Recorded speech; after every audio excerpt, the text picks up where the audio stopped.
Okay, we might get started. A very warm welcome to everybody joining us today and to any of you that will be watching this after the fact. I'm Maria Diffley, one of the two co-founders at SustainIQ. And I suppose as a business, SustainIQ has always been very much invested in the purpose of social value. For us, it's always been about the difference that you can make to people's lives through your business. And of course, the core focus of meeting unique needs within local communities. And we have seen that kind of change toward and focus towards local needs analysis really come forward in the latest round of legislation, the Procurement Act in 2023. And I suppose that was a divergence from previous historic evolution of what social value legislation came before it. So the first dalliance of social value legislation we had was in 2012. It very much focused on the idea that considering additional good that an organization does beyond its bottom line, very much focused on procurement practices, the idea that local is better, greener is better, looking at workforce training and apprenticeships, local workforce and volunteering. But the issue with that in 2012 was that there was no real guidance on measurement or reporting. So it lacked, I guess, a consistency in rollout. And then we had the update in PPN 0620 in June 2020. And ultimately what we saw coming with that was a real commitment from the public sector to say that a minimum weighting of 10% must now be applied to all public sector contracts for social value. And we also at the same time had the social value model, which ultimately created a framework that authorities could base their tenders on, and it gave them that opportunity. But I guess the feedback that came from the ground and from the suppliers utilizing this kind of a framework was that it was different for every single contracting authority, and it was still quite onerous and complex for an SME or a VCSE to navigate. So the focus of today's webinar really was to try to bring you some information on what does the newest Procurement Act in 2023 do for us in terms of changes to those issues that were highlighted from the previous PPN 0620. And we wanted to really bring you a practical approach to this and how legislation is affecting or driving social value adoption on the ground with one of our customers in Strata. And I'm delighted to introduce Matt Bloomer, Head of Social Purpose at Strata. And I will do my very best to shape this conversation today around, again, the practicalities of how one of our customers is dealing with that strategic element. I'm sure there's going to be many questions. So if you have any questions, can you please drop them into the comments box? Our team will be keeping track of them, and we will have time at the end to ask any questions. What I would like to do before we start is that we've got a really short poll that we would like to put forward first. And that's, are you tasked with answering social value questions on tenders within your own companies? So we just want to get a quick idea of how many of you have the fun task of having to feed into those tenders. So if you wouldn't mind taking part in that. So while you're clicking that button very quickly, I'd like to pass you over to Matt to introduce what Strata does as a company, and actually really why social value has become such a key deliverable in their overall business strategy, and how they frame that while looking internally and externally. So over to you, Matt. Yeah, hi guys, thanks for that, Maria. My name's Matt, I'm Head of Social Purpose at Strata. I've been with the company almost 9 years now, and I've been in the kind of the social value role for about 2 years. And in that time, I've seen a real shift towards the importance of those in land bids. We are a Yorkshire-based company. We build everywhere from Leicester through to Newcastle. We build around 500 homes a year, and it's mixed tenure. So everything from private sales to pre-sold partners, registered providers. And as I said before, I'm seeing a real focus put on social value in some of these bids. I think it's important when we look at social value to look internally, which is predominantly your staff, your business practices, the culture around the business, and that could be anything from in-house training programs to workplace inclusion. We have a carbon reduction roadmap that we're looking at. We pay the real living wage. We have staff wellbeing sessions, charity champions, value workshops. So everything related to that social value internally. And then when you look externally, it's important to look at the partners that we work with and the wider community in general. So a lot to talk about, and looking forward to it. Great, thanks a million, Matt. So what I'd like to do first and foremost is just give a quick run through, very high level of what the Procurement Act key changes are, and then utilizing those kind of high level talking points is to really work through with Matt as a business, how that actually affects them. So I suppose in terms of the Procurement Act, again, the main focus or purpose of Procurement Act 2023 was to make it more simple or transparent, to be able to access bids, and to also make it more accessible to SMEs and VCSEs.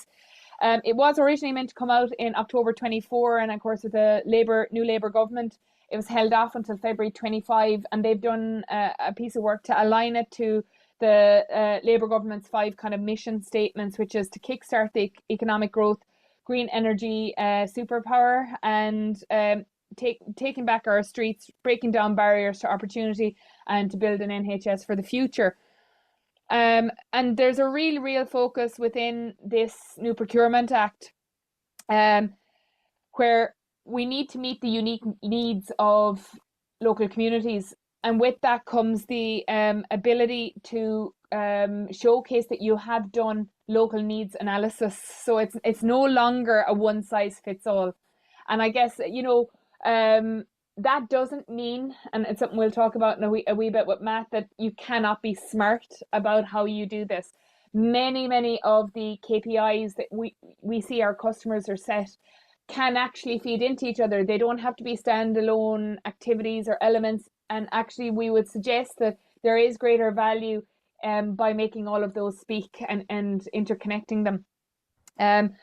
One of the other areas that has changed significantly with this Procurement Act is how the authorities actually evaluate value creation, and it's done more broadly now. So previously, it would have been the most economically advantageous tender, so called MEAT, MEAT. And in Section 19 of the 2023 Act, updates to this have changed to MAT, so it's most advantageous tender. And ultimately, what does that mean? So taking the economically out of it has allowed contracting authorities to place more value on the social value if they need to. And really, if you were to look right across the board at that, we obviously get a lot of access to the tenders that our customers are answering. And right across the board, from what I can see, there are 3 key focus areas. Local job creation and apprenticeships are huge. Sustainability and environmental impact have risen the ranks. So you might say, how is that social value? But we've been saying this for years. In SustainIQ, social value is intrinsically interconnected to the health and community of your communities, and the health of your communities is intrinsically linked to the environmental well-being as well of those local communities. The third area is greater supplier diversity and SME participation in particular. So again, the idea is to make it easier for suppliers that are SME or VCSE to apply for these tenders, but equally, they want to be able to see that the diversity of your suppliers and your supply chain and subcontractors are also meeting that. One of the interesting things that have come out of this is that authorities must now set 3 KPIs for contracts that are 5 million or above.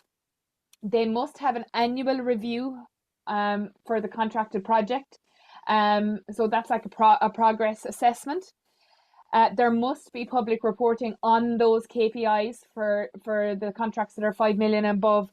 And again, before, you know, if you didn't meet your KPIs, it was more that, you know, it's a bad mark or on your reputation, and but that was never really publicly published anywhere. That is all has all changed now with the Public Procurement Act 23. So a failure to deliver has a penalty of public debarment, which sounds scary, but ultimately it's a list where you're publicly cited as not having met your KPIs previously. And that this will be actually policed. So again, somebody said to me the other day, well, like, who's going to publish that?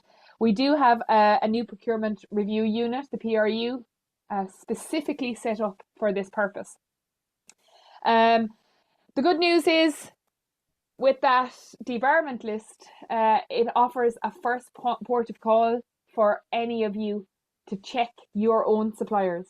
So what we're very much aware of in SustainIQ is a lot of the main contractors that are our clients have subcontractors that are bigger than they are almost, and a lot of our clients in the construction industry, up to 95% of their contracts are delivered by subcontractors. So again, you might be saying, well, how do we know if they're not meeting KPIs on previous contracts? Now this debarment list will give you that first checkpoint to make sure that you have a compliance check in place for them. The new Act also, in the good news, should ensure that authorities can encourage more VCSE and SME participation. Why? Well, it will remove unnecessary barriers. They have a 30-day mandatory payment policy now, which will free up cash flow for smaller companies.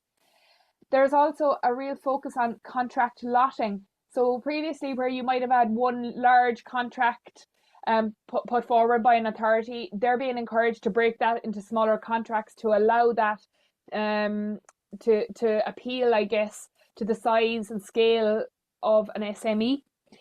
And I guess that's important as well, because it allows you to set yourself apart as if you are an SME from the rest. There's a real local focus, so they'll want to see a needs analysis. So again, that's how you can set yourself apart in your tenders, by showcasing that you've done that needs analysis, looking at local or regional economic growth plans. If you can start tying back your answers to those, it's going to be a real win for you. Early engagement as well with your supply chain is going to be really, really important. So again, improving the transparency throughout the commercial life cycle means that you also now have the responsibility to check the compliance of your own supply chain. So that's another area that's coming across. And there's also a new commercial centralized digital platform. So, you know, previously you had to find a tender capability on the Crown Commercial Services as an example. That is now being centralized, so all public procurement contracts will be in the one digital platform and allow you to see that I guess greater visibility. So that's just a kind of a high level overview. Now, following this, there's obviously a lot more detail to all of this. I don't want to get stuck in the weeds too much about that, because again, today's focus was a practical focus. But the team at SustainIQ will be sending you all a dedicated ebook that we have written on this for you to delve into a wee bit more detail afterwards.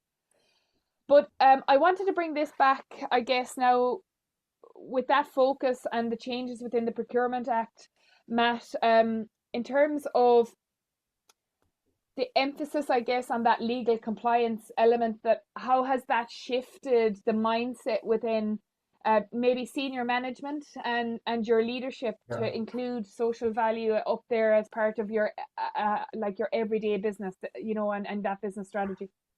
Yeah, absolutely. I mean, we're lucky that we've always had good people that want to do stuff. But as you just said there, with this act coming in now, we need to get some strategy behind it. So we have a vision statement. Apologies for reading this. I just want to make sure I get it right. I should probably know it off by heart by now.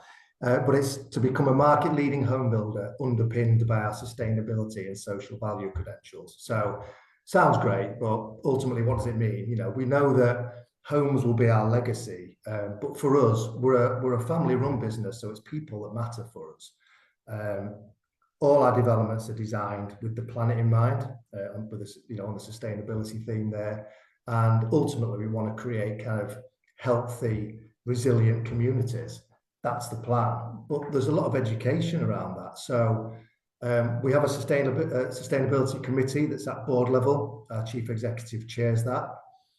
And there's been a number of working groups formed from that to make sure that we're hitting all these targets and strategically planning what we're going to deliver and how we're going to deliver it. Because no two requirements are ever the same. When you're working in different regions, people want different things, different levels. So you need to have a social value framework in place to say how you're going to deliver that. And that's where we are. We've put a lot of work into that over the last 2 years. Great.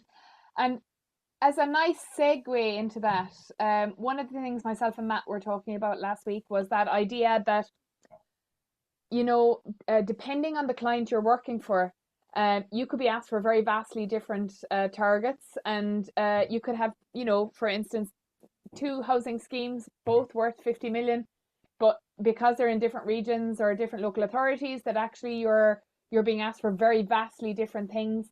And we wanted to ask maybe a bit of a controversial question here, but do you feel that social value targets set by your clients are feasible? Because the feedback we're getting is sometimes we feel that there isn't an awful lot of engagement at the moment, or I guess at the point of time where the contracting authority is actually writing the tender spec. And sometimes we just feel like there's quite a lot of negotiation has to happen then. And in order to win the tender, of course, you have to promise that you can deliver all these things. And I suppose it'd be just interesting to see how many of you feel that the targets you're being set for social value on your contracts are actually feasible or can be met. So we'll put that up quickly and get that across. TJ, if you don't mind.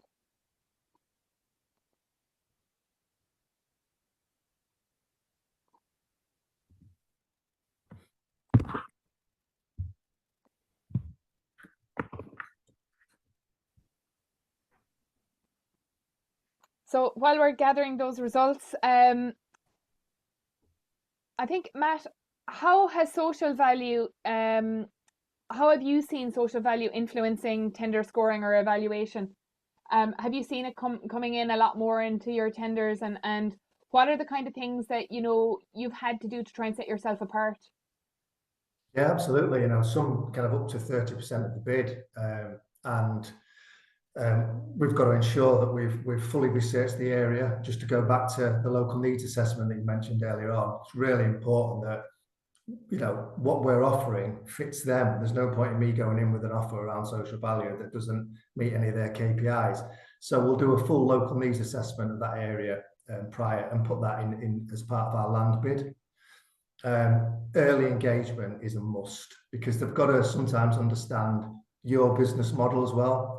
A lot of our work is subcontracted out, and just to pick up on your earlier point, that on the poll that we've just done there, my answer was sometimes, because I think there's sometimes a lack of understanding. Oh, there we go, 67% come up.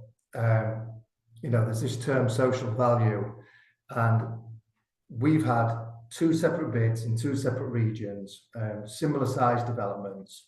One was more than achievable, and the other was along the lines of, you will create 12 new jobs, you'll have 10 new apprentices, you'll have X amount of work experience, was only on site for 16 months. And we have to explain that our business model works through subcontractors, and can we help meet those KPIs in other ways? So that early engagement is really, really important. But yeah, I'm seeing it more and more in land bids. So that's kind of a good segue then, I guess. You know, you're a perfect example of an organization that many of your social value KPIs will need to be met by your supply chain. Um, so how are you engaging with the supply chain? So like I suppose it's like that sophistication element, isn't it? You know, it's that engaging with them in that education piece, Yeah. explaining to them what that looks like. Some of them mightn't have ever heard of it. More of them might be absolutely brilliant at it. And it's Yeah. I guess how do you bring them with you, and how do you ensure that you're not let down as the main contractor in the end because they haven't pulled their weight? Yeah, we've got a real mix of historic contractors that have been with us through this journey as we've grown. We've got new contractors coming in. Some are larger than us, like you said earlier. Some are big, big contractors. It's important that we educate them. So we have so many different touch points with them, whether that's meeting before the development's underway, like a meet the builder scheme. We have every 8 weeks, we have a drop-in day at the office. Basically what it is, it's bacon, bun and a coffee, but it breaks down so many barriers and it's always packed. You know, we'll have 100+ people in there at any time. It used to be they'd come in and meet with commercial and production and your engineers to discuss any issues that were on site. We now theme those days, and we've had a social value one, a sustainability one, and begin to talk in and around where we're going, what obligations we need to meet with these different partners, and how it's going to be put in their contracts to help us do it. So it's just constant communication with them to help them understand why we're doing it. And how important do you think, Matt, it is to include, you know, the social value KPIs within their contracts? You know, because I have heard, you know, it's a lot harder to bring them along in that journey if, you know, 6 months into the contract, Yeah, you're saying to them, and by the ways, we need your environmental information, we also need a number of apprenticeship weeks on site, we expect you to have this KPI actually reached, and then also we need you to get involved with the local community, you know, yeah. and some volunteering hours and things like that. So how important is having those conversations up front? Uh, Vital, absolutely vital. And I'll just give an example. An old historic contractor of ours who's a great guy. He was at the drop-in day last week and we're discussing it. And he said, "You really need to get this out so we know it's coming." I said, "We already did a year ago, mate. You've obviously not read it," type thing. So you'll get that. Bits will be missed, but you've Yeah. just got to constantly just keep doing it and keep doing it. Yeah, you can't do it after the fact. Contracts are signed, prices are agreed. You've got to be introducing this in the build up to developments. And say you've got 10 or 15 subcontractors on site, you know, through the various different stages of the build. How difficult are you finding it to gather that information? And is it a real resource heavy task, you know, to do that? Yeah, it can be quite admin heavy, depending on what you're looking to collect. Obviously, we'll come on to SustainIQ in a moment and what that provides for you. Again, everybody sometimes has a different system and works in a different way, and you just want it in kind of one way that you can get that across. Because again, when you're reporting back, sometimes different partners want those results in a different way.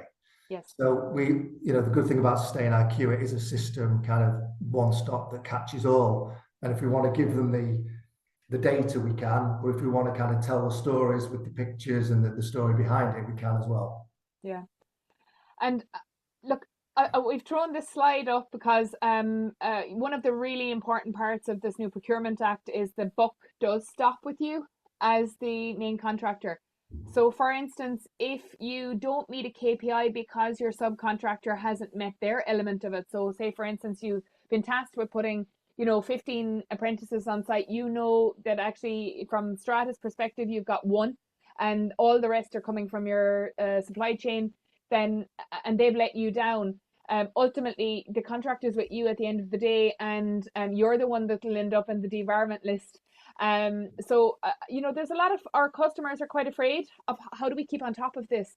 Um, so we kind of pulled together some kind of I guess pointers of how to do that. And like I said earlier, you know, the debarment list is scary, all right, but it also offers you the opportunity to check your own suppliers against it. The other thing from a legal perspective, you know, I see a lot of our customers now are requiring the suppliers to self-declare. to say we know this is what's expected of us, and we're declaring that we will meet it, so that you actually have that commitment from them. And then I guess it's that 3 and 4 are really the parts that are the more resource heavy and intensive parts, where you'll do your compliance as normal. You'll have your insurance checks, and you'll have your do I have ISO 14001, and do you follow your modern slavery principles, and all of those fair work practices and everything that comes with that. But as well, it's just having that, I guess, monitoring in place. How important has it been, or what have you guys done in terms of trying to put those processes in place to ensure that you're having the touch points on the ground to be able to catch any maybe issues early, so that you're not at the end of the project realizing, oh my God, we're way off of this? Yeah, hey, and listen, we've been there throughout the years where everybody's scrambling around at the end, trying to pull information together. And we said, we don't want to go back there. We made a decision 5 or 6 years ago before we refurbished the office and said that we don't want to be there. Let's get it at the touch of a button. So it was important, the sustainability committee that I mentioned earlier, so it's at director level, the working groups that then feed off that. Everybody who's part of those working groups all has a role. And for example, the QS in commercial is constantly in touch with our subcontractors. So they are the person best placed to receive information off them that we need.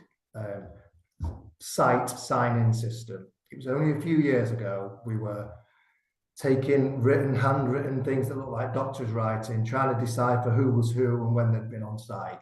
So now there's a digital sign-in system that provides you with information on whether they're apprentices or not. Still has its faults. You've got to rely on people signing in, signing out. We don't have turnstiles going into our site, so there's still an obligation on people to do that. But it takes away a lot of the admin. So I think it's just trying to think clever a little bit, and find a system that works. And not everybody will have the same system. So then that's where it's important that you're communicating with your subcontractors and just trying to make it as easy as possible for them to feed back in. And that's where the relationship side comes in, and it's really important, because the last thing anybody needs in a busy world is you putting more work on them. So it's important you're explaining why we're doing this. We're making it as easy as possible to do it, and just making sure they come along with you on it. So that's a good segue again, Matt, into, can you give us some examples of how you've been managing to meet KPIs within your social value in a smarter way, maybe by engaging local communities, or like that piece I said earlier, is making those KPIs interconnected. Have you any examples of how that's happening? Yeah, 2 or 3. I mean, we work with prisons. We work with so we may have surplus materials on site that then prisoners can use and as part of their upskilling. So the joiners, any materials that they create or products, planters from palets, then go back into the community. And the knock on is the people who got those in the community then have to volunteer the hours it took the joiner to make it. So it's kind of this full kind of connected circular economy. We get our management companies who look after our public open spaces involved in delivering stuff around nature for school children. And once they're there, we can raise awareness of jobs within construction industry as well. So, you no longer have to be a bricklayer or plumber. If there's landscaping, we've got drone pilots, we've got 3D artists. So it's finding ways to get people to engage that actually tick 2 or 3 boxes for you. And that's interesting that you said that. Probably the single biggest hurdle for all construction companies at the moment is labour and skilled labour, and trying to encourage a diverse background of people to come in to the industry and realise that it's not just the traditional bricky and plaster or the quote unquote dirty jobs and the ones that are out in the cold. And it's really interesting actually that you're talking to the children about being in design and flying drones and things like that. It's just not something that comes to mind. So it's great to see that. Yeah, so there's stereotypes in construction, and we want to break that. Not that your bricklayers and your plumbers and your electricians aren't great professions, because they are and they pay very well. And but when we go to careers fairs and things like that, we no longer take the hard hat, high vis and boots. We've taken them away because 50% of people looked, and the stereotype was you're a bricklayer and you work on a building site, and we didn't want that. So now we kind of have a more of an interactive. People come over and say, "Oh, what do you do? Are you an internal design company?" And all of a sudden we're talking about different jobs there. And there are hundreds within the construction industry. And once you've kind of got people hooked, you can then talk about it. Super. And Matt, then, so what steps do you guys take, I guess, from, you win the contract, you have the meeting with the client initially, all your KPIs are set out and it's agreed upon. What are the steps that you take from there to actually translate that into action and to ensure that, like you said, there's actually a strategic approach to this rather than a scattergun approach and a panic stations at the end of the project? Yeah, so I'll take a look at our build program, see when we're due to land on site, see how long we're going to be on site. So how long do we have to meet these KPIs? It'll be then conducting we'll have already conducted a local needs assessment. So I'll have identified schools, community groups, different stakeholders to engage with, and then just planning it out. Look at the offer we have that will meet those goals. Schedule some time in with the people that are going to deliver that, whether it be in-house through we have 2 days volunteering each in-house, and we have nearly 200 staff, or whether that be through our supply chain. So it's just a case of, scheduling those in around several different developments in several different geographical areas. Yeah. And so one of the things that you kind of mentioned there was clear roles and responsibilities for people who are going to deliver it. So I guess, have you guys done a piece of work to align that to the different strategic elements? So if you know that it's about delivering, social value through environmental impacts on site, have you guys gone and said that's always going to be the job of a site manager, or this is going to be led by the HR department? It's around, apprenticeship and labour hours. How have you gone about doing that and making sure that there's somebody that's always responsible for ensuring that is delivered rather than, I guess, as a bigger picture? Yeah, the honest answer is we're still right in the middle of that. Yeah. Assigning who does what, but we have kind of ambassadors that go out and deliver in schools. So our people from the pre-development team can go out and offer something in the geography lessons around land finding and bits like that always goes down well. We have a sustainability manager who's our go-to for anything green and sustainable. Site manager, very, very knowledgeable. It's just getting them to deliver it in the right way to the right groups. So so it's important that you identify who's going to deliver what, so you can have a standard approach. We're working on that still. And I mean, I'm going to ask this, but I know myself that we've been working with you guys now for a little while about novel approaches to capturing the data that you need. And I know one of those is about going out to schools and getting the information back from schools and getting feedback.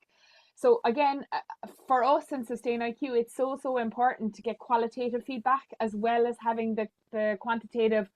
This is the number of students in these, this is the amount of hours, this amount of staff that are taking part. So how has that feedback, so you guys are going out into the schools, getting almost questionnaires back from the students, how has that helped you to refine and change your approach? Yeah, well, it allows us to see, we're open and honest. We want it to work, but if it doesn't, then tell us so we can shape it so it does. I've learned along the way, get that feedback while you're there, because I've worked in education and it moves on very quickly. And a week later, it's difficult to get 25 surveys back. So we just put the QR code on at the end of our presentation and ask them to do it there and then. But what it does when it gives you it allows us then to shape the stories, whether we're going to put that on our socials or internally we have something called Workplace, and sharing it with the business, because that's important as well, to show people within the business what you're doing and giving them the tools to talk openly about social value and what we offer and what it is. So it's really important. I think actually that raises a really important point, which is that this is an evolving process. So if you're still doing things that you did 17 years ago without ever asking the people that you're engaging with, is this actually working and do you still like it? Yeah. It's a mute strategy to have, because like ultimately that's kind of what the contracting authorities want to see as well. They want to see, with this new Procurement Act, yes, I have a needs analysis done, but actually throughout the program of the project, if I've got a 2 or 3 year project or a 16-month project, that I have touch points in between that to check, is what I'm doing having the required impact.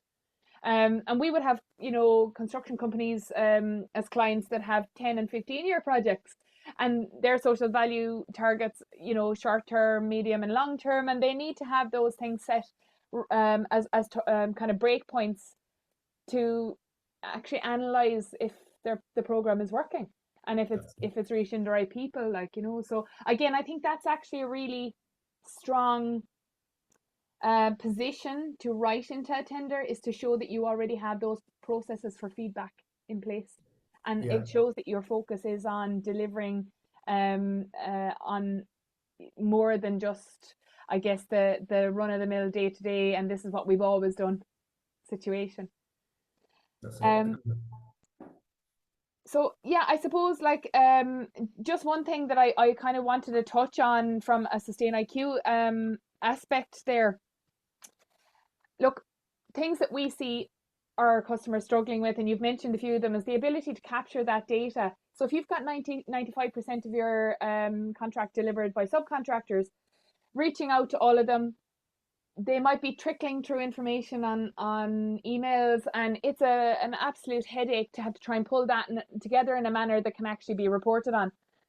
We've recognized that, and we've, with the help of our customers, built out subcontractor forms that allow them to automate and send out to the subcontractors out on site.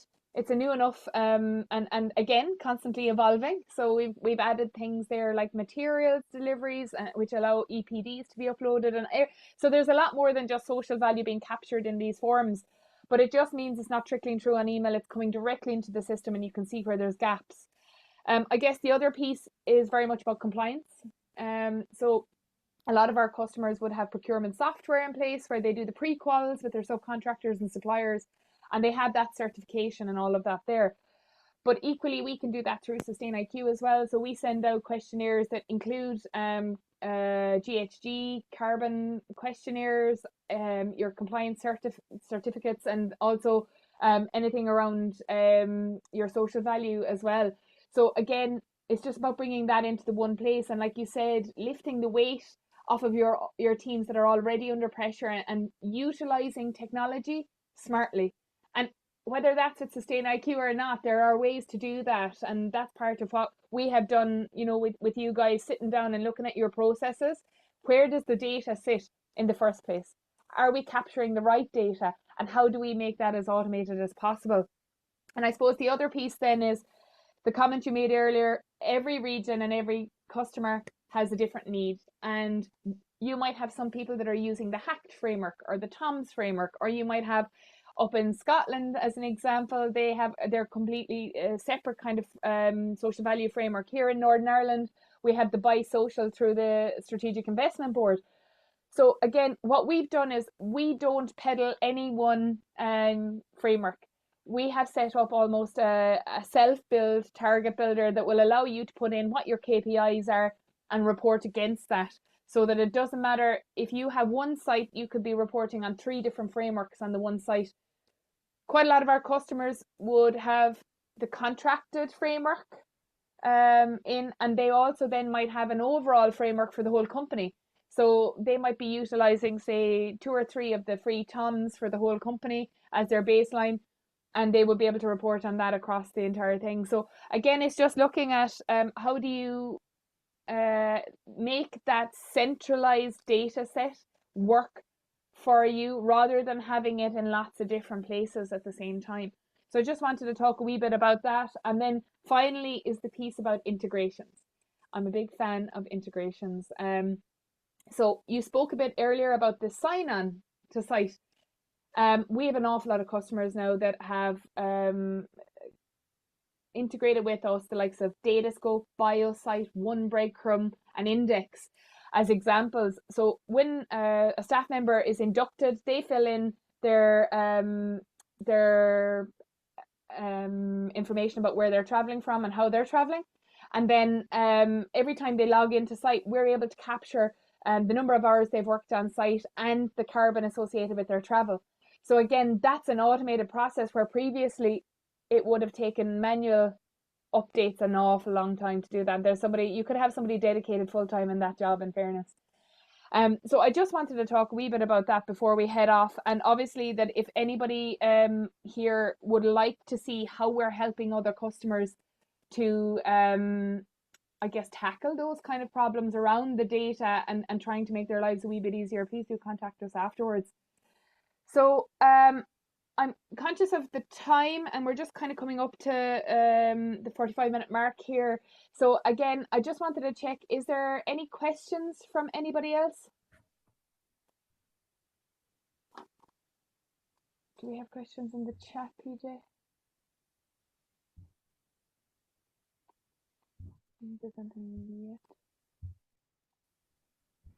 Nothing in through yet. So Matt, just before we wrap up, I guess, my question for you is, where is the future of social value? What are the exciting things that are happening in Strata that, 5 years ago you would never have seen, or you would never have foreseen happening? Yeah, it's just we've got a chance to make a difference, and I find that exciting. We have when we discuss it in our values workshops for new starters, it's it's a chance to make the world a better place. I always say it sounds a bit cheesy, but as a business, we can be a force for good just through what we do, building safe, resilient, healthy communities, giving people the confidence to be upskilled and let the communities take care of themselves. So there's a lot of exciting things coming up. No, and I think from knowing your business and seeing even in the time that we've been working with you, that I guess the transition and the pace at which you guys have embraced change. And I think that's a really important thing. Look, on the back of this Procurement Act, legislation always forces people to take notice and to start investing in changes in their business.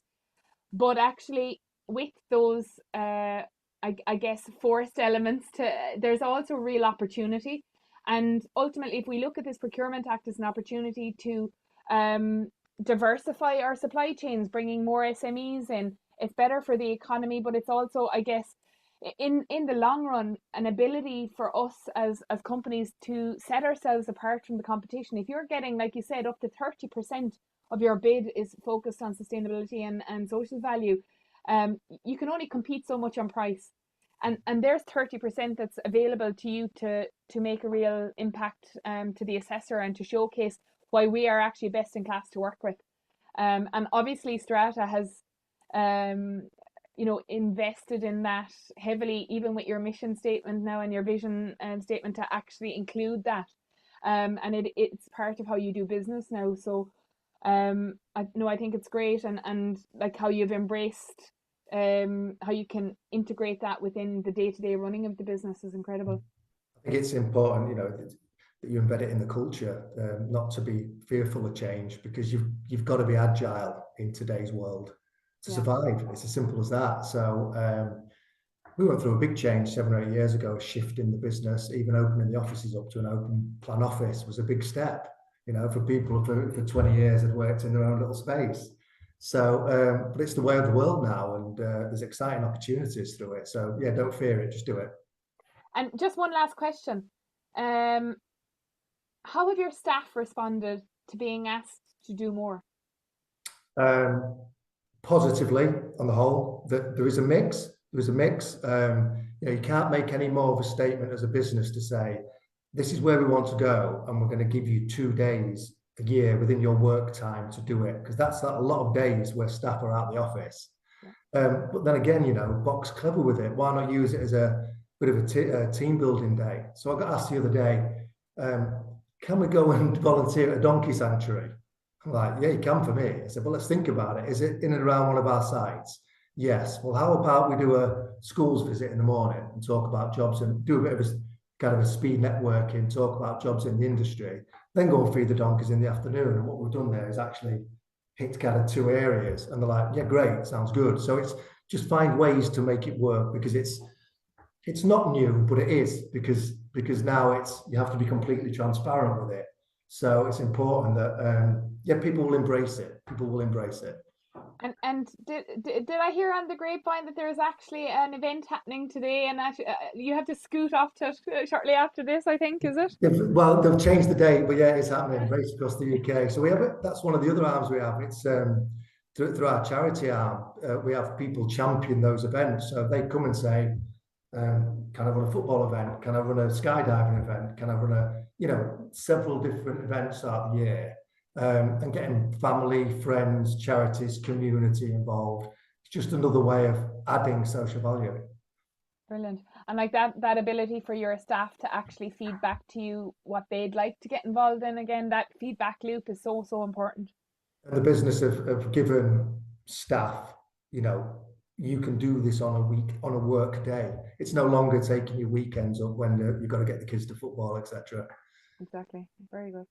Well, look, guys, thank you all so much for joining today. Like I said, the team will send out the recording and also the case studies and anything else that goes with this, and everything we've spoken about today, so that you can do a wee bit more reading and delve a wee bit more into it. But if there's no questions, we'll let you all to get on with your Thursday afternoons. And again, thanks so much, Matt, for your time and giving us a bit of an insight into what Strata is doing at the moment. Pleasure. Thank you. Okay, take care.